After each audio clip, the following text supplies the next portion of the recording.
tercipta dari tanah. Kemudian kata Nabi SAW, la fadla bainal arabi wal a'jam walal aswad alal ahmar illa bitaqwallah. Tidak ada bedanya antara kalian, baik anda yang berkulit hitam atau berkulit putih, karena yang membedakan kalian hanyalah ketakwaan kepada Allah Subhanahu wa ta'ala. Kemudian Rasul membacakan ayat, inna akramakum indallahi atqakum. Sungguhnya orang yang paling mulia di antara kalian adalah orang yang bertakwa di antara kalian. Penggalan wasiat ini dari khutbatul hajah atau khutbah hajjatil wada ini, ada hal yang penting dalam poin ini. Apa itu? Tentang persatuan. Karena sekarang di tengah-tengah kaum muslimin sendiri banyak berpecah, tentu karena berbagai macam masalah. Jangankan urusan partai, urusan yang terkecil saja kadang-kadang sesama pengurus masjid yang sudah jelas-jelas ngurus masjid, artinya ngurus ibadah, itu saja bisa pecah hanya gara-gara rebutan kapling dalam masjid. Artinya bahwa ketika orang tidak paham tentang makna persatuan, maka dia terjatuh kepada perpecahan. Dan perpecahan itu bahaya sekali, karena bisa melemahkan kaum muslimin. Kenapa sekarang kaum muslimin persis yang disabdakan Nabi SAW 14 abad yang silam? Kata Nabi SAW, hampir-hampir kalian dikerumuni musuh-musuh kalian, seperti nampan yang berisi makanan lezat kemudian didatangi orang-orang yang kelaparan. Tentu nampan itu akan jadi rebutan.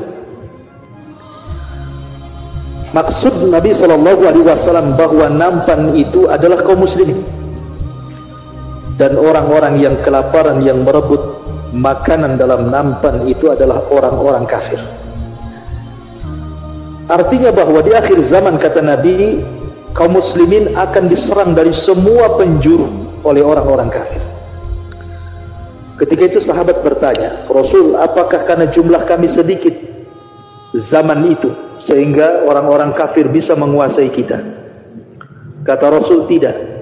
Bal antum yawma idzin katsir. Bahkan kalian banyak, jumlahnya lebih banyak dibandingkan jumlah mereka. Kemudian sahabat bertanya, lalu kenapa kita bisa dikuasai, dikepung dari berbagai macam penjuru? Kata Nabi SAW, karena di waktu itu orang-orang yang mengaku Islam sudah tersusupi penyakit wahan. Kemudian sahabat bertanya, apa itu wahan? Maka Nabi SAW mengatakan, hubbud dunya wa karahiyatul maut. Karena terlampau cinta kepada dunia dan takut akan kematian. Kalau orang sudah cinta dunia, inilah akar perpecahan. Orang kalau sudah rebutan dunia, pasti akan berpecah. Walaupun pada dasarnya orang berkumpul untuk akhirat. Contoh orang yang mendirikan lembaga pendidikan agama atau mendirikan sebuah masjid, berdirilah sebuah yayasan. Di awal perjuangan bagus-bagus saja, karena lillahi ta'ala, untuk dakwah. Tapi setelah pesantren besar, masjid pun sudah besar, kemudian sudah mulai berdatangan manusia di situ, mulai ratusan sampai ribuan orang yang datang ke situ, mulailah niat bergeser di situ. Ada yang mencari popularitas di situ, ada yang mencari keuntungan di situ, ada yang mencari keterkenalan di situ, dan macam-macam. Akhirnya mulai kerasak kerusuk, gesek sana, gesek sono, gitu ya bahasanya. Maka terjadilah perpecahan. Itu di tubuh kaum muslimin dalam skala kecil. Bagaimana dalam skala besar? Dalam skala besar seperti umpamanya pemilihan pemimpin, itu kan skala besar. Ya. Terkadang kaum muslimin sudah mulai sikut sana sikut sini, entah apa masalahnya. Padahal tujuannya satu, hanya lillahi ta'ala, untuk Allah subhanahu wa ta'ala semata. Tetapi kok bisa berpecah? Makanya Nabi SAW mengingatkan jauh-jauh hari tentang perpecahan ini. Bahaya, karena ini bisa melemahkan kaum muslimin. Ma'asyiral muslimin yang dimuliakan Allah Azza wa Jalla. Kemudian Nabi SAW menjelaskan tentang hakikat kemuliaan manusia. Karena Nabi SAW lihat banyaknya perpecahan itu karena antar suku, antar golongan, antar warna kulit, antar beda tabiat, dan begitu seterusnya. Makanya Nabi SAW tiadakan itu semuanya, bahwa dalam Islam kalian sama. Tetapi yang membedakan itu bukan suku mana, bahasa apa, rasnya mana, bukan. Tetapi yang membedakan kalian dan kemuliaan ada pada orang yang bertakwa di antara kalian. Makanya Nabi SAW mengingatkan soal kesamaan manusia di hadapan Allah, tetapi kemuliaan hanya ada orang yang bertakwa kepada Allah Subhanahu wa ta'ala. Lihat bagaimana sirah Nabi dan para sahabat Nabi SAW. Islam ini dia memuliakan orang yang mulia dan memuliakan orang terhina. Abu Bakar Siddiq radhiyallahu anhu orang mulia di tengah-tengah orang-orang Quraisy di masa jahiliyah sebelum masuk Islam. Ketika dia masuk Islam, Allah lebih muliakan lagi. Bahkan dijadikan khalifah kedua setelah Nabi SAW, dan dimuliakan sampai hari ini.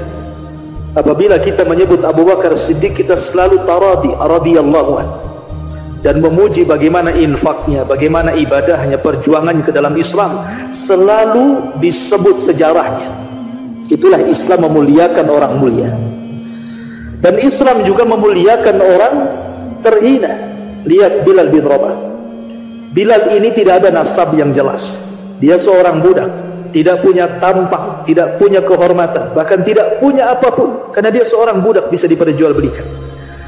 Tetapi ketika dia dimerdekakan Abu Bakar Siddiq radhiyallahu anhu karena keimanannya, karena ketakwaannya, maka Bilal pun kemudian diangkat derajatnya oleh Allah Subhanahu wa ta'ala dan disebut sampai hari ini namanya. Siapa yang tidak kenal Bilal? Walaupun kita tidak pernah melihat Bilal seperti apa, tetapi setiap ada orang azan pasti dikatakan mana Bilalnya, menunjukkan namanya haram, padahal Bilal itu orang terhina dulunya. Bahkan ketika Fathu Mekah, Nabi SAW yang pertama dipanggil itu adalah Bilal. Aina Bilal, di mana Bilal? Ketika pembebasan kota Mekah, di mana Mekah sudah dikepung oleh tentara kaum muslimin dan penduduknya ketakutan, bahkan Nabi SAW berdiri tegak kedua kalinya. Sebelumnya Rasul berdiri tegak di Bukit Safa dalam kondisi masih lemah, bahkan dicaci maki pamannya Abu Lahab sampai turun suratul Lahab. Sekarang Nabi SAW berdiri kedua kalinya dalam kondisi kuat karena Mekah sudah dikepung kaum muslimin. Maka Nabi SAW yang pertama kali memanggil, Aina Bilal, mana Bilal? Di mana Bilal?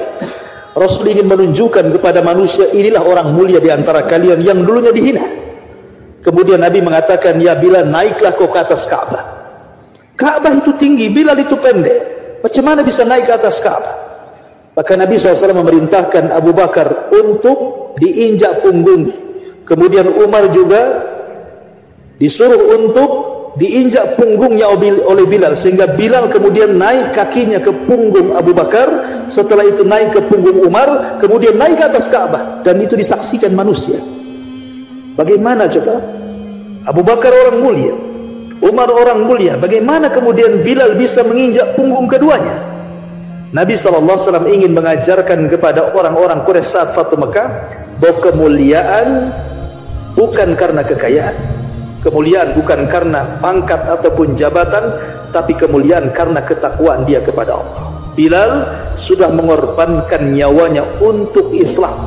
Ketika dia dicambuk oleh Umayyah, majikannya itu, Umayyah tidak berhenti mencambuk Bilal kecuali dia kelelahan, baru berhenti.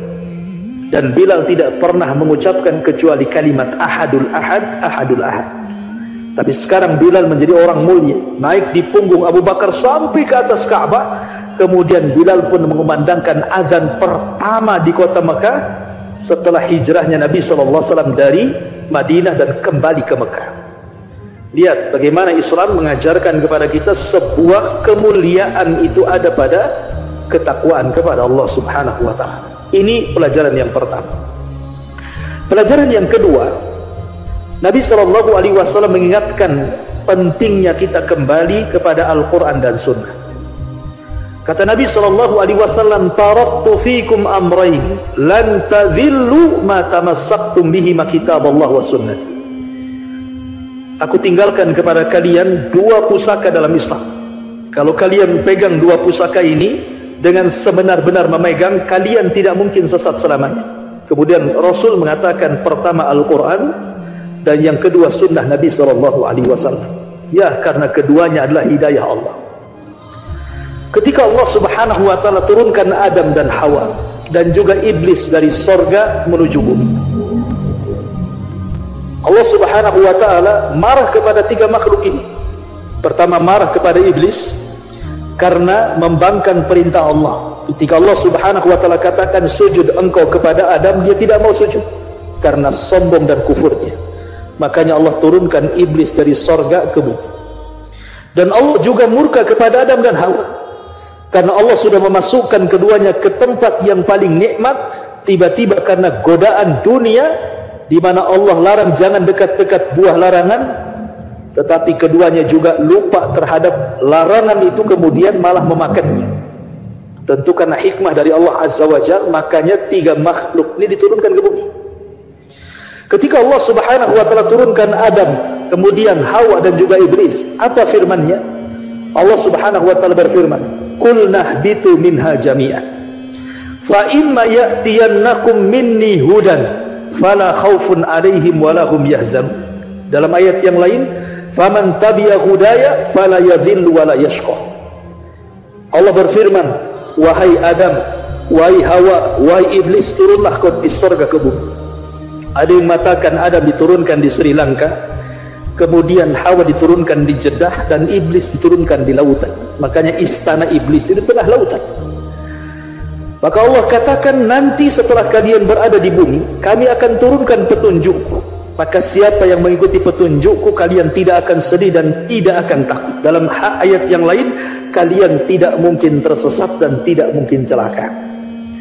Ahli tafsir banyak yang mengatakan, apa yang dimaksud petunjuk yang diturunkan Allah Subhanahu wa ta'ala, yang Allah katakan siapa yang mengikuti petunjuk ini tidak akan sesat dan tidak akan celaka, tidak akan takut dan tidak akan sedih. Ulama tafsir mengatakan bahwa petunjuk itu yang dimaksud adalah kitab-kitab yang turun dari langit dan rasul-rasul yang diutus di bumi. Artinya, barang siapa yang mengikuti Nabi Musa dan Taurat di zamannya, maka dia tidak mungkin tersesat dan tidak mungkin celaka. Barang siapa yang mengikuti Daud dan juga Zabur di zamannya, maka dia tidak mungkin tersesat dan tidak mungkin celaka. Barang siapa yang mengikuti Isa dan juga Injilnya di zamannya, ingat di zamannya, maka dia tidak mungkin tersesat dan tidak celaka. Maka barang siapa yang mengikuti Rasul, tentunya dia Rasul terakhir, karena zaman-zaman Musa sudah lewat, zaman Nabi Daud sudah lewat, zaman Nabi Isa sudah lewat. Maka petunjuk itu ada hanya pada Nabi SAW dan Al-Quran yang dibawanya. Maka siapapun yang mengikuti Nabi SAW dan Al-Quran yang dibawanya, maka fala yadhillu, tidak akan sesat, wala yashqa, dan tidak mungkin celaka, fala khaufun, tidak mungkin takut, wala hum yahzanun, dan tidak mungkin bersedih hati.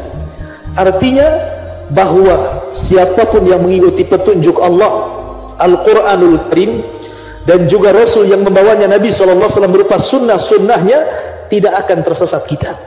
Tapi orang yang menjauh daripada sunnahnya, menjauh daripada Al-Quran dan sunnah, maka siap-siap sesat hidupnya. Makanya orang yang jauh dari Al-Quran itu hidupnya susah. Allah mengatakan, faman a'rada an dzikri fa inna lahu ma'isyatan dhanka.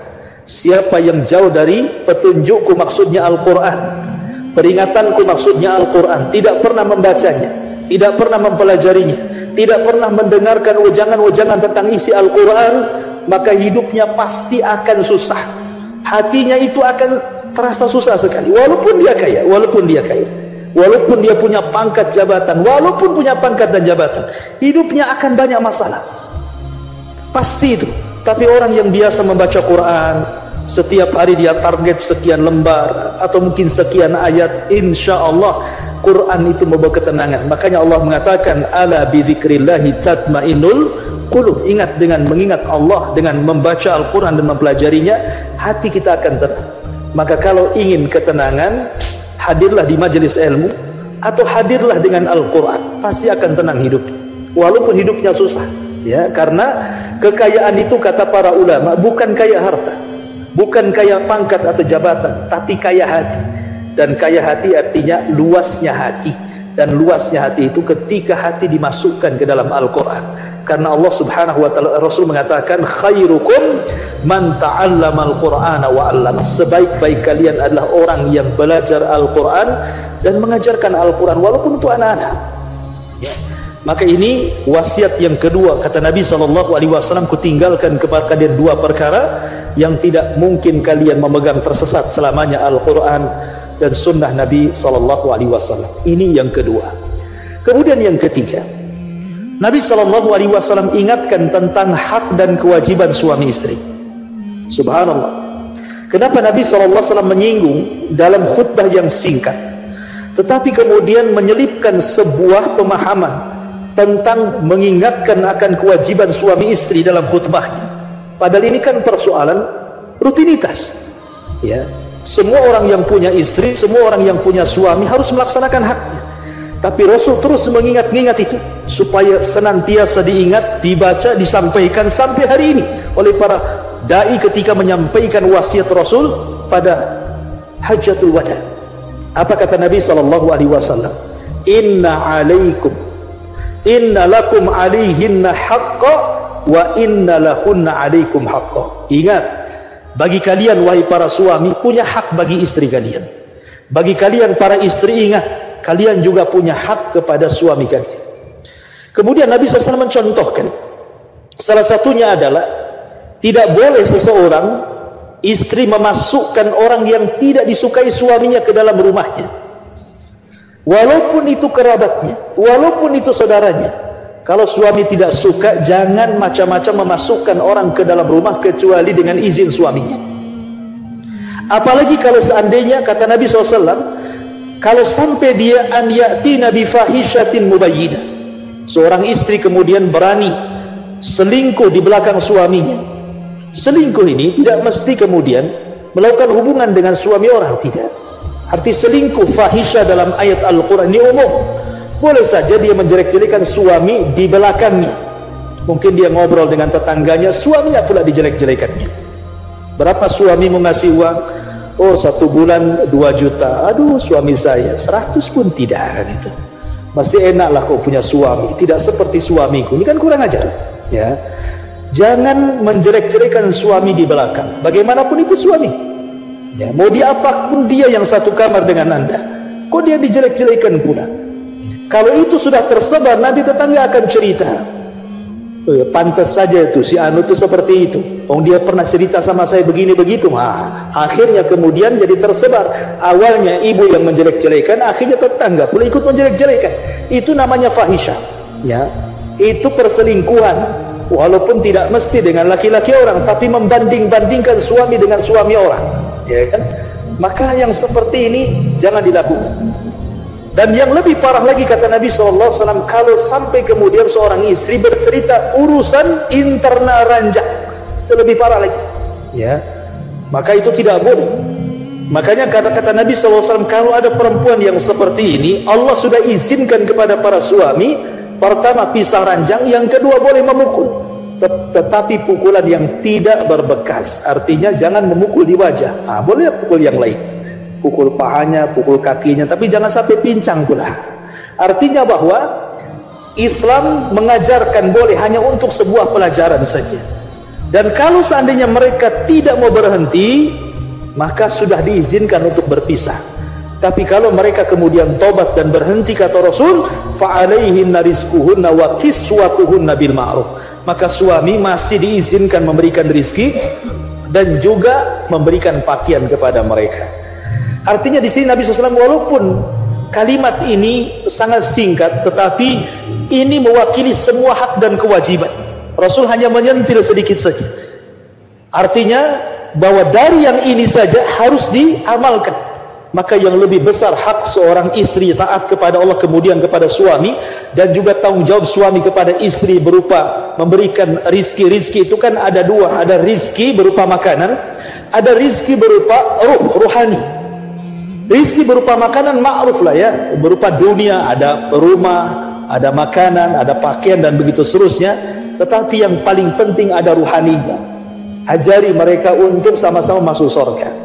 Makanya Nabi SAW mengatakan rahimallahu rajulan, semoga Allah merahmati seorang laki-laki kalau di malam hari dia terbangun memandang istrinya kemudian mengajak sholat bersama, ya, kalau tidak mau ambil kemudian perciki di wajahnya air supaya dia bangun, ya, sampai Rasul mengatakan rahimallahu rajulan, semoga Allah merahmati suami yang seperti itu, suami yang suka membangunkan istrinya sholat malam. Tapi di zaman sekarang tidak ada yang bangun, ya. Istri ya tidak bangun juga, kecuali punya anak kecil, itu pun karena ingin nyusui anaknya, bukan untuk sholat malam, kan itu ya. Artinya di sini Nabi SAW ingatkan tentang hak suami istri. Kemudian Nabi SAW juga ingatkan di akhir hadis, Rasul mengatakan, ingat, kalian akan ditanya soal aku, kata Rasul. Jadi semua para nabi itu akan ditanya oleh Allah. Kata Nabi SAW, kalian semua satus'aluna anni, akan ditanya soal aku. Fama antum qailun, kira-kira jawaban kalian apa? Karena nanti pada hari kiamat semua manusia akan dikumpulkan di padang mahsyar. Kemudian para nabi akan dipanggil satu persatu. Nuh alaihi salatu wasallam akan dipanggil oleh Allah. Kemudian Nuh dikatakan, ya Nuh, sudahkah kau sampaikan risalahku kepada umat? Maka Nuh alaihi salatu wasallam mengatakan, sudah ya Rabb. Maka Allah subhanahu wa ta'ala akan memanggil umatnya, wahai umat Nuh, betulkah Nuh menyampaikan risalahnya kepada kalian? Kata umatnya, kadzab, dusta wahai Rabb. Dia tidak pernah menyampaikan risalahnya kepada kami semuanya, dia dusta. Lihat bagaimana umat Nuh mendustakan Nuh. Maka Allah berbalik tanya kepada Nuh, Nuh, lihat umatmu mengingkari engkau sudah menyampaikan risalah kepada mereka. Kira-kira kau punya saksi tidak bahwa engkau sudah menyampaikan risalahnya kepada umatmu? Maka Nuh mengatakan punya. Maka Allah mengatakan siapa? Kemudian Nuh mengisyaratkan kepada Nabi SAW. Maka Rasul dipanggil di hadapan Allah. Kemudian Allah mengatakan, ya Muhammad, apakah engkau akan menjadi saksi kepada Nuh sementara jarak kamu dengan Nuh itu beratus-ratus tahun, berabad-abad? Macam mana engkau akan menyaksikan Nuh menyampaikan risalahnya? Maka Rasulullah SAW mengatakan begini, ya Allah, aku memang tidak pernah melihat Nuh berdakwah, menyampaikan risalahmu kepada umatnya. Tetapi yang mengatakan Nuh menyampaikan risalah kepada umatnya itu adalah engkau sendiri. Kemudian Allah mengatakan, bagaimana mungkin aku mengatakan seperti itu? Maka Rasul mengatakan, ya, engkau sudah mengatakannya. Kemudian Nabi SAW membacakan suratun Nuh, bahwa Nuh sudah menyampaikan risalah kepada umatnya. Maka Nuh selamat karena persaksian Nabi SAW. Termasuk juga Rasul pun akan ditanya. Makanya semasa hidup sebelum wafatnya Rasul mengatakan, kalian akan ditanya soal aku. Kira-kira kalian akan ngomong apa? Maka sahabat Nabi SAW mengatakan, ya Rasulullah, qad addaita wa nasahta wa balagta. Rasul, engkau sudah menyampaikan semuanya, engkau sudah menasihati kami, engkau sudah menyampaikan semuanya kepada kami. Maka Nabi dengan senang bangga hatinya menunjuk telunjuknya ke langit dan mengatakan, Allahumma fashhad, Allahumma fashhad, Allahumma fashhad. Ya Allah saksikan, ya Allah saksikan, ya Allah saksikan, aku sudah menyampaikan semuanya kepada umatku. Artinya bahwa Nabi SAW ingin meyakinkan kepada para sahabat dan kepada kita semuanya bahwa tidak ada satupun ajaran Islam kecuali telah sampai kepada kita, sehingga tidak ada lagi hujah kita di hadapan Allah dan mengatakan Rasul tidak pernah menyampaikan perkara ini. Anda dusta, karena semua sudah disampaikan. Tidak ada jalan menuju surga, sudah dijelaskan. Tidak ada jalan yang menjauhkan Anda dari neraka, sudah dijelaskan. Makanya di akhir-akhir hayat Rasul ketika Hajjatul Wada turun surah Al-Maidah, Al-yawma akmaltu lakum dinakum wa atmamtu alaikum ni'mati wa raditu lakumul Islam Madinah. Pada hari ini ku sempurnakan kepada kalian agama Islam, ku sempurnakan nikmatku, nikmat Islam kepada kalian, dan ku ridhoi Islam sebagai agama kalian. Artinya Islam sudah sempurna, tidak perlu ditambah dan tidak perlu dikurangi, karena kesempurnaan Islam sudah disampaikan Rasul. Tidak ada satu ayat yang dikorupsi Nabi, ya, kecuali sudah disampaikan kepada kita. Ma'asyiral muslimin yang dimuliakan Allah Azza wa Jalla, ini petikan wasiat Rasul ketika Hajjatul Wada. Tapi di sana ada petikan wasiat Nabi sallallahu alaihi wasallam sebelum wafatnya Rasul. Karena gini, setelah sepulangnya Nabi sallallahu alaihi wasallam dari haji terakhir beliau pada tahun 10 Hijriah itu, ya, Nabi sallallahu alaihi wasallam pulang. Kemudian 9 hari sebelum wafatnya Rasul, Nabi SAW mengunjungi kuburan syuhada Uhud. Kata Nabi SAW ketika sampai di syuhada Uhud, di kuburan syuhada Uhud itu, Rasul mengucapkan salam. Assalamualaikum ya syuhada Uhud, antum sabiqun wa inna bikumul lahikun. Keselamatan bagi kalian wahai syuhada Uhud. Keselamatan bagi kalian wahai Hamzah, termasuk pamannya Rasul juga dikubur di Uhud, karena termasuk satu di antara 70 syuhada Uhud. Rasul pun mengucapkan salam kepada Hamzah pamannya yang merupakan singa Allah dalam peperangan. Kemudian Rasul mengatakan, kalian semua sudah mendahului kami dan kami pun akan menyusul kalian. Ingat ini, kalimat ini penting sekali. Kalimat Nabi SAW, kalian semua sudah mendahului kami dan kami semua akan menyusul kalian. Ingat bahwa sebuah kematian itu adalah sebuah kepastian. Terkadang kita ini tidak tersentuh dengan adanya kematian, kan? Kadang-kadang tetangga kita meninggal, kita menyaksikan dia meninggal. Bahkan kita mengantarkan ke kuburannya. Kita melihat bagaimana jasad itu dimasukkan ke liang lahat, bahkan dikuburkan, kita pun ikut menguburkannya. Tetapi terkadang hati ini tidak tergerak bahwa ucapan Nabi SAW kita ucapkan kepada orang itu, engkau sudah mendahului kami dan kami pun akan menyusul kalian. Kenapa coba? Kenapa hati kita keras gitu ya? Kenapa kita kemudian tidak berpikir mengucapkan kalimat yang sama yang diucapkan Rasul kepada syuhada Uhud? Karena hati kita sudah terpenjara dengan syahwat dunia, sehingga mengeras. Seolah-olah kita memandang orang mati itu kayak orang hidup saja. Seolah-olah dia masih hidup, belum meninggal, sehingga tidak tersentuh bahwa kita akan seperti dia gitu. Padahal Nabi SAW mengatakan seperti itu untuk menyentuh hati kita, bahwa setiap kita melihat orang itu meninggal atau melihat kuburan kaum muslimin yang sudah dikubur, maknanya kita diingatkan soal kematian, bahwa kalian itu telah mendahului kita dan kami juga akan menyusul kalian. Harusnya itu yang ditanamkan, supaya ketika kita lewat di kuburan, ziarah kubur, mengantarkan jenazah itu ada ibrah, supaya setelah itu ada kehidupan yang jauh lebih baik lagi, bahwa kita akan menyusul mereka. Kemudian yang kedua, ketika Nabi SAW mengingatkan soal syuhada Uhud, soal orang-orang yang mati syahid di Uhud itu, seolah-olah Rasul mengatakan, hei para sahabat yang masih hidup, yang ikut bersama Nabi, kalian sekarang ini sudah enak, kalian sudah bisa membebaskan kota Mekah, kalian sudah haji yang merupakan hajatul akbar, haji besar, 124.000 yang mengikuti haji Rasul itu. Kalian sudah enak, sudah merdeka, tidak ada lagi yang mengancam kalian, kalian tidak menyembah berhala lagi, kalian sudah masuk ke dalam tauhid semuanya, tidak ada yang lagi musuhi kalian. Itu berkat siapa kalau bukan karena mereka, ya? Jadi kesenangan kalian hari itu karena perjuangan mereka, para syuhada Uhud itu. Rasul ingin mengingatkan bahwa jangan pernah melupakan sejarah, bahwa kalian seperti itu karena jasa mereka, ya. Makanya kita juga hari ini kita bisa ngaji di tempat ini, kemudian Anda juga bisa bekerja dengan terang, Anda bisa mentauhidkan Allah, Anda bisa sholat di mana saja, Anda bisa melaksanakan sholat ini, itu karena siapa coba? Karena perjuangan Nabi SAW dan para sahabatnya. Darah mereka tumpahkan, waktu mereka habiskan, harta mereka curahkan hanya untuk perjuangan di jalan Allah.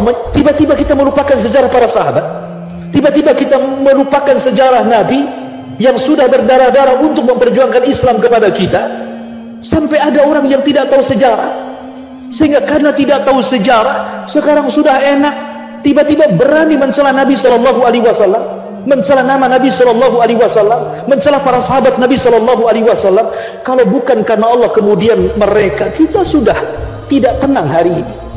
Boleh jadi kita ini para penyembah berhala, boleh jadi kita bukan orang yang merdeka di atas tauhid, boleh jadi kita ini penyembah patung-patung dan penghuni neraka jahanam khalidina fiha, yang akan dikekalkan di dalamnya. Artinya bahwa sejarah itu jangan pernah dilupakan. Makanya Rasulullah SAW memandang para syuhada Uhud itu seolah-olah mengingatkan, karena jasa mereka lah kita jadi seperti ini, maksudnya. Alhamdulillah ya. Makanya kita heran kalau di zaman sekarang kemudian ada orang yang berani mencela nama Nabi Shallallahu Alaihi Wasallam, disandarkan dengan minuman keras umpamanya, dibuat karikatur. Bahkan ada yang mencela para sahabat, mengatakan Abu Bakar, Umar kafir dan begitu seterusnya. Anda tidak ingat bagaimana perjuangan mereka, darah mereka cucurkan untuk kita, ya kan? Oleh karena itulah maka pentingnya kita itu jangan pernah melupakan sejarah, termasuk sejarah bangsa kita juga kan. Dulu yang memerdekakan Indonesia ini siapa? Kalau bukan kalimat takbir, kalau bukan para ulama dan para santri kan begitu kan. Terkadang setelah kita merdeka dilalaikanlah pula jasa-jasa mereka, tidak dihormati mereka, dan cenderung dilupakan, kemudian membuat sekehendaknya dihancurkan negara ini dengan dirusak moralnya. Ma'asyiral muslimin yang dimuliakan Allah Azza wa Jalla. Maka Nabi SAW mengingatkan soal sejarah. Kata Rasul SAW, Assalamualaikum ya syuhada Uhud. Keselamatan bagi kalian wahai syuhada Uhud. Kalian sudah mendahului kami pun akan menyusul kalian. Kemudian Rasul pulang. Di tengah jalan Nabi Shallallahu Alaihi Wasallam tiba-tiba menangis. Sahabat heran. Kemudian sahabat bertanya, Rasul, kenapa anda menangis? Kata Nabi Shallallahu Alaihi Wasallam, wadidtu an alhaq bi ikhwani. Aku rindu ingin berjumpa dengan kawan-kawanku. Sahabat heran dan mengatakan, awalasna ikhwanuka ya Rasulullah. Rasul, kami kan kawan-kawan, kami ada di samping, kami tidak akan meninggalkan diri. Tapi Rasul mengatakan, lah, kalian bukan kawan-kawanku, walakin akan tetapi kalian itu ashabi, sahabatku. Lalu sahabat bertanya, lalu siapa yang dimaksud anda kawan-kawan anda wahai Rasul? Maka Nabi SAW dengan menangis mengatakan, ikhwani alladzina yarawna min alladzina yu'minuna bi wa lam yarawni. Mereka lah orang-orang yang tidak pernah melihatku, sama sekali tidak pernah melihat Rasul, tapi mereka yakin dengan aku, beriman dengan aku, dan masuk Islam kepada agama yang kubawa. Mereka lah yang dimaksud Rasul adalah kita-kita ini. Tidak pernah melihat Rasul, tapi kita masuk Islam. Kita yakin Nabi kita Muhammad, agama kita Islam, Tuhan kita Allah. Lah, Nabi SAW merindukan kita. Ini kan Rasul merindukan kita. Aku rindu ingin berjumpa dengan kawan-kawanku, kata Rasul. Sehingga sahabat bertanya, kami loh kawan-kawanmu. Bukan, kalian itu sahabatku. Kawan-kawanku itu adalah orang yang tidak pernah berjumpa denganku, tapi beriman dengan aku. Rasul rindu dengan kita, tapi kita tidak pernah rindu dengan Nabi. Aneh gitu ya. Rasul merindukan kita. Makanya pada hari kiamat semua para nabi mengucapkan nafsi-nafsi, urus diri kalian, urus diri kalian. Tidak ada yang sanggup menolong kita, mulai daripada Adam, Ibrahim, Nabi Musa, sampai kepada Isa mengatakan nafsi-nafsi, urus diri kalian, urus diri kalian. Kecuali Nabi SAW mengatakan ummati, ummati, ya Rabb selamatkan umatku, ya Rabb selamatkan umatku. Artinya Nabi SAW rindu kepada kita itu sejak di dunia sampai kelak di akhirat. Sampai-sampai ada umat yang melintasi titian Siratal Mustaqim, Rasul berada di ujung tuh. Sambil Rasul berdoa kepada Allah, karena pada hari itu tidak ada yang bisa bicara kecuali Nabi. Ketika setiap orang yang melintasi titian Siratal Mustaqim, maka Rasul akan mengatakan, salim, salim, selamatkan ya Rabb, selamatkan ya Rabb. Subhanallah, sampai seperti itu. Ya, Rasul rindu kepada kita, tapi kita tidak pernah rindu kepada Nabi SAW. Asik melanggar sunnahnya, tidak pernah menjalankan sunnahnya, menganggap sunnahnya remeh, bahkan cenderung menghina Nabi SAW, bahkan cenderung kemudian memusuhi sunnah-sunnah Nabi SAW. Tidak bangga punya Nabi namanya Muhammad SAW.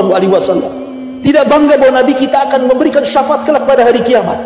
Harusnya kita punya kerinduan. Makanya pentingnya belajar sejarah itu supaya tertanam bagaimana perjuangan Nabi.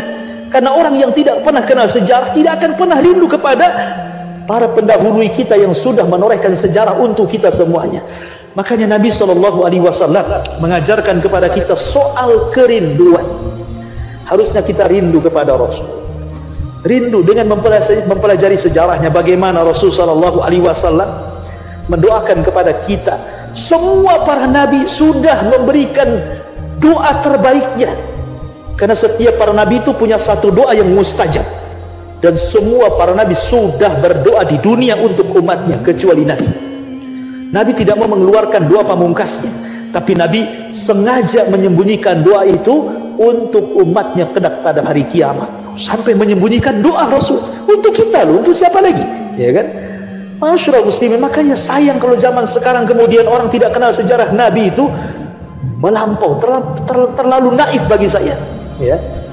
Terlalu naif, kok tidak kenal sejarah, tidak kenal siapa Nabi, siapa istrinya, siapa pamannya, bagaimana sejarahnya, gitu kan.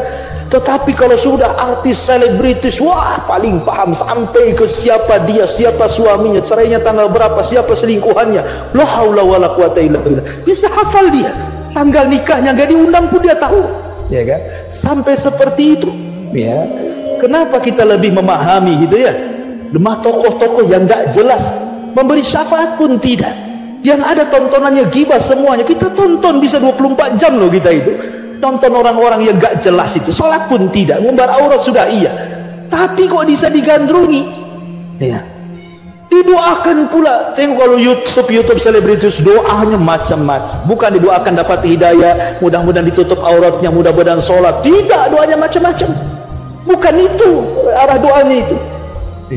Itu karena sekali lagi kita ini sudah lupa dengan sejarah. Taib. Kemudian Nabi SAW setelah kemudian pulang, Nabi SAW ketika itu malam berada di Gilan Maimunah, salah satu istri Nabi SAW.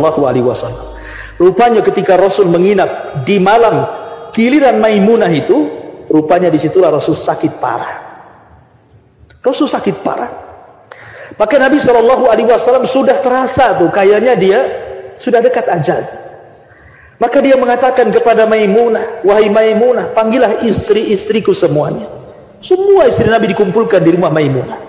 Kemudian Rasul mengatakan, sudikah kalian mengizinkan diriku menginap di kamar Aisyah radhiyallahu anha? Padahal malam itu bukan giliran Aisyah.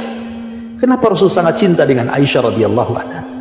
Karena satu-satunya kamar dari seluruh kamar-kamar istri Nabi SAW yang Jibril turun dan selalu menurunkan wahyu hanya di kamar Aisyah.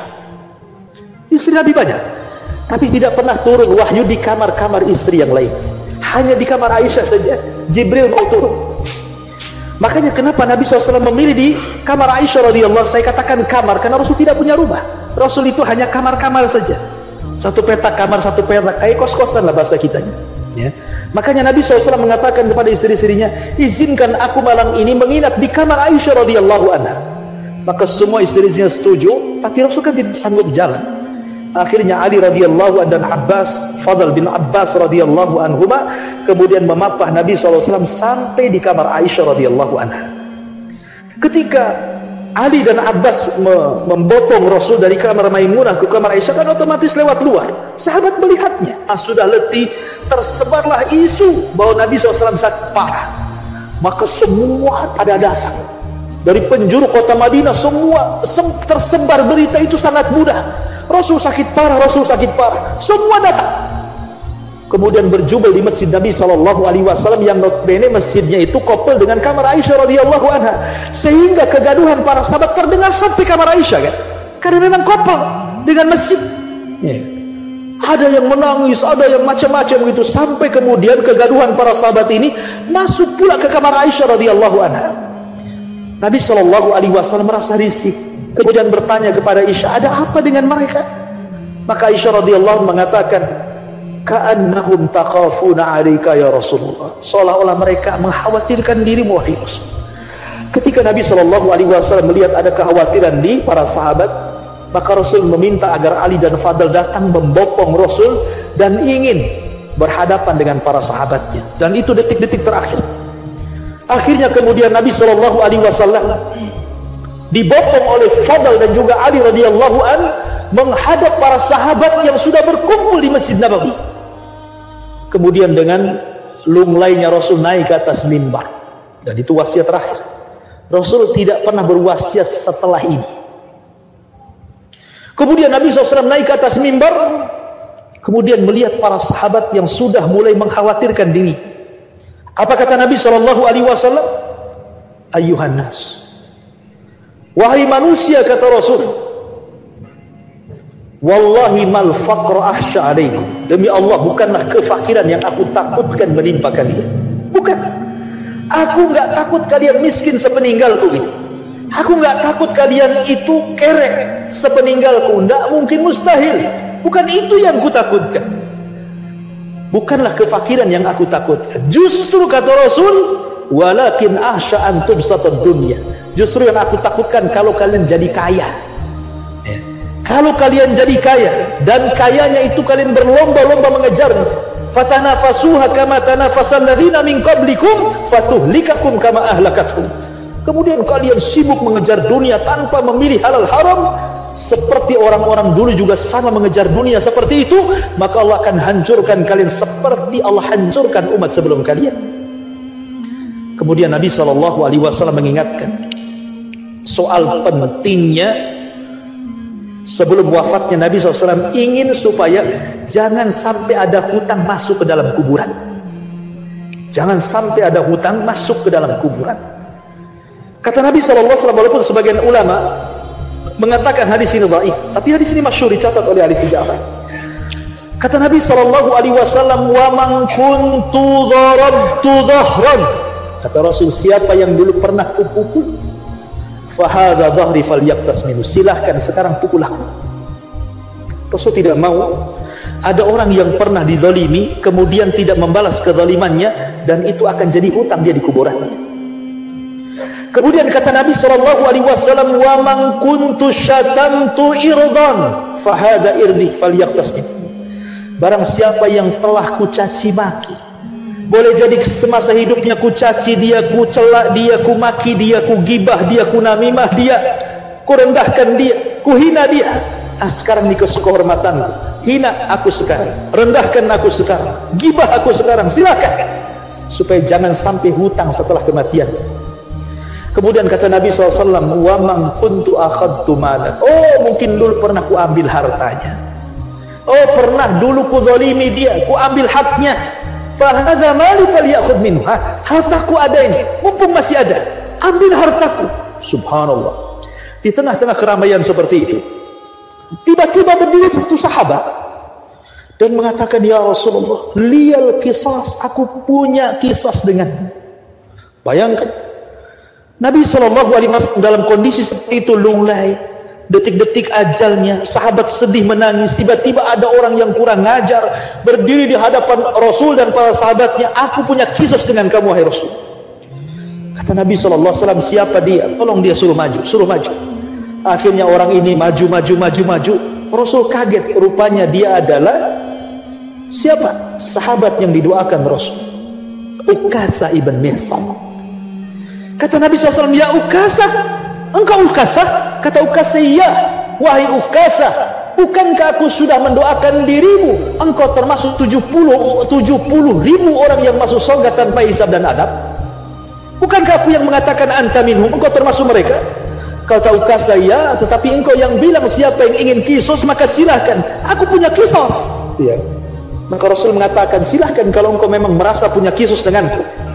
Akhirnya Ukasah mendekat dengan Rasul, sahabat sudah marah. Datang Ali mengatakan, Rasul biar ku ganti saja. Datang Abbas, Rasul biar ku ganti saja. Datang sahabat yang lain, biar ku ganti saja. Kata Rasul, minggir, biarkan aku dengan Ukasah. Kata Rasul SAW, ya Ukasah, emangnya kenapa kan? Kata Ukasah, Rasul, dulu ingat gak kau membariskan pasukan perang? Ketika itu aku tidak lurus barisanku dalam saf perang itu. Tiba-tiba ku ambil tongkat, kau dorong aku, dan aku tersakiti dengan dorongan tongkat itu, dan aku ingin kisas. Sahabat makin marah kepada Ukasah. Masa dalam kondisi seperti ini Ukasah berani kepada Rasul?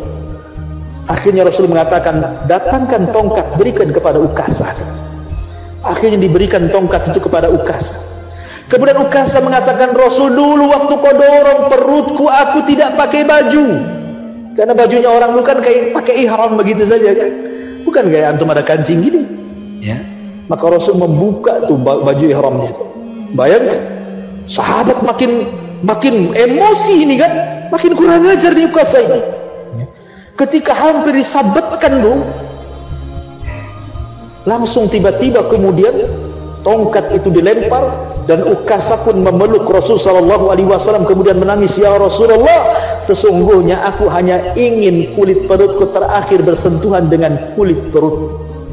Kemudian para sahabat menangis dan Ukasha pun duduk. Ya. Nabi SAW melanjutkan khutbahnya. Kemudian Nabi SAW mengatakan, "Wahai manusia," kata Rasulullah, "Inna allaha khayyara abdan bainama indallah wa baina fid dunya wa baina ma indallah." Sesungguhnya Allah sudah memilih seorang hamba antara tinggal di dunia ataukah dia kembali ke hadapan Allah Azza wa Jalla. Sahabat tidak paham bahasa ini. Semua sahabat hanya melongo mendengarkan bahasa ini kecuali Abu Bakar. Abu Bakar paham rupanya dengan bahasa ini. Maksudnya Allah memilih seorang hamba di sini maksudnya dirinya sendiri gitu ya. Abu Bakar paham, tiba-tiba menangis kemudian berteriak-teriak dan mengatakan, "Fadainaka bi abaina, fadainaka bi ummahatina, fadainaka bi amwalina, fadainaka bi arwahina ya Rasulullah." Rasul, biar ku tebus dengan ibu kami, bapak kami, harta kami, anak kami, ruh kami, agar engkau tidak meninggalkan kami. Kemudian sahabat mengatakan, "Abu Bakar, biarkanlah Rasul berceramah. Kenapa kau potong-potong ceramahnya?" Abu Bakar terus ngomong seperti itu, tapi Rasul SAW paham kondisi perasaan Abu Bakar, kemudian mengatakan kepada manusia, "Biarkan Abu Bakar bicara, biarkan Abu Bakar bicara, biarkan Abu Bakar bicara. Ngapain kalian rese dengan Abu Bakar?" Mungkin bahasa kita seperti itu. Kemudian Rasul mengatakan, "Sesungguhnya kalian semua punya kebaikan. Aku sudah membalasnya. Kecuali Abu Bakar, aku tidak bisa membalas. Semua pintu masjid ini tertutup bagi kalian kecuali pintu untuk Abu Bakar kubuka. Karena tidak ada manusia yang lebih aman hartanya dibandingkan Abu Bakar kepada aku." Rasul membela Abu Bakar. Kemudian setelah itu Nabi SAW kemudian menceritakan banyak wasiat yang luar biasa di detik-detik wafatnya Rasul. Itu sakitnya parah. Nabi SAW itu waktu itu tinggal beberapa saat sebelum meninggal. Apa kata Rasul? "As-salatu salat wa ma malakat aiman." Salat kalian, jaga salat, jaga salat, dan jaga budak-budak saya, kalian lindungi mereka. Subhanallah. Dalam detik-detik Nabi SAW sudah sakaratul maut. Nabi merasakan sakit yang jauh lebih sakit dibandingkan kita sakit. Nabi SAW masih mengingatkan sholat kepada kita, loh, bayangkan. Padahal dalam kondisi Rasul sudah sakaratul maut itu. Tapi Nabi SAW mengatakan, "As-salatu salat, salat kalian, la haula wa la quwata illa billah." Dalam kondisi seperti itu Rasul mengingatkan sholat, menunjukkan bahwa sholat itu penting gitu kan. Persis seperti Umar bin Khattab radhiyallahu anhu saat ditusuk oleh Abu Lu'lu al-Majusi. Kemudian detik-detik wafatnya Umar sampai bertanya kepada manusia, "Asallan nas?" Apakah manusia sudah sholat? Kata Umar, kata para sahabat, "Sudah wahai Amirul Mukminin." Kemudian Umar mengatakan, "La hadda fil Islam liman taraka shalah." Tidak ada bagian dalam Islam orang yang meninggalkan sholat. Lihat, Rasul detik-detik wafatnya masih pula mengingatkan sholat kepada kita. Itu detik wafat loh ya. Umar juga sama, detik-detik wafat masih mengingatkan sholat. Kita loh tidak pernah diingatkan dengan kalimat ini. Kita ini tidak pernah sadar bahwa Rasul di detik-detik wafatnya berwasiat sholat, kita pula meninggalkan sholat. Abu Hurairah radhiyallahu anhu, sahabat terbanyak meriwayatkan hadis kepada kita loh. Abu Hurairah itu tidak ada sahabat yang meriwayatkan di atas 5.000 hadis kecuali Abu Hurairah radhiyallahu anhu. Terbanyak. Dalam bab apa saja dalam Islam itu ada riwayat Abu Hurairah. Anda cerita wudu, ada riwayat Abu Hurairah. Anda cerita tayamum, ada riwayat Abu Hurairah. Anda cerita sholat, ada riwayat Abu Hurairah. Anda cerita apa saja dalam hukum-hukum fikih itu ada riwayat Abu Hurairah. Karena dia terbanyak yang meriwayatkan hadis dengan kita, bermulazamah bersama Rasul. Tapi saat meninggalnya, Abu Hurairah menangis. Sampai sahabat bertanya, "Wa ma yubkika ya Abu Hurairah?" Abu Hurairah, kenapa engkau menangis? Bukankah engkau sahabat Rasul? Engkau bermulazamah dengan Rasul, engkau banyak meriwayatkan hadis Rasul, kenapa Anda menangis? Apa yang Anda takutkan? Abu Hurairah radhiyallahu anhu mengatakan, "Wailakum, celaka kalian. Sesungguhnya saya menangis likillatiz zad," kata Abu Hurairah, "karena sedikitnya bekal yang aku bawa." Subhanallah. Abu Hurairah ngomong begitu, karena sedikitnya bekal yang aku bawa. Pada siapalah Abu Hurairah di antara sekian banyak para sahabat sudah meriwayatkan hadis kepada kita. Ketika kita membaca hadis Rasul, selalu an Abi Hurairah radhiyallahu an. Semua orang Islam akan mengatakan semoga Allah meridhoi Abu Hurairah, semoga Allah meridhoi Abu Hurairah. Didoakan jutaan orang sejak zaman dia meninggal sampai hari ini, bahkan sampai kiamat, ketika manusia membaca dan masih membaca hadis Nabi. Tapi Abu Hurairah masih mengatakan likillati zad, karena sedikitnya bekal, wa bu'dus safar, dan jauhnya safar, wa dha'ful yakin, dan keyakinanku melemah, dan aku takut kalau aku ketika meniti siratal mustaqim tiba-tiba aku jatuh dan aku masuk ke dalam jahanam. Subhanallah. Ya. Kalau sekelas Abu Hurairah saja dia mengatakan kematianku ini aku tangisi karena sedikitnya bekal, karena lemahnya keyakinan, karena juga jauhnya safar, dan takutnya aku terjerumus dan terjungkal dari siratal mustaqim. Apatah lagi kita, gitu maksudnya. Kadang-kadang kita heran ya, kadang-kadang orang sedang sakit parah dia menangis, kita saksikan dia menangis. Tapi pertanyaannya, apa yang ditangisi dia coba? Apa yang ditangisi orang sekarang saat detik-detik wafat? Apakah dia mengatakan seperti yang dikatakan Abu Hurairah, saya menangis karena sedikit amalanku, belum banyak aku beramal? Rupanya bukan itu yang ditangisi. Yang ditangisi soal dunia. Kalau aku mati, siapa yang meneruskan perusahaan ini? Kalau aku mati, siapa yang akan menjaga anak-anak? Kalau aku mati, begini-begini. Tidak ada soal amalan yang dibawa. La haula wala quwata illa. Kenapa sampai seperti itu coba? Sekali lagi, qaswatul qalbi, karena disinilah ada letak kerasnya hati. Makanya pentingnya kita itu belajar sejarah, belajar dengan kematian Rasul, bagaimana kematian itu adalah sebuah hak dan kepastian dan ketetapan yang tidak mungkin tidak. Nabi saja bisa mati, apalagi kita. Semua para nabi aja meninggal. Yang jahat mati, yang baik mati. Nabi mati, umatnya juga mati. Oleh karena itulah maka kematian sebuah kepastian, jadilah ibrah, pelajaran. Makanya yang laki-laki rajin-rajinlah ziarah kubur supaya ingat kematian ya. Yang perempuan ingat-ingatlah kematian. Boleh sekali-kali ziarah kubur, tapi tidak boleh sering bagi perempuan.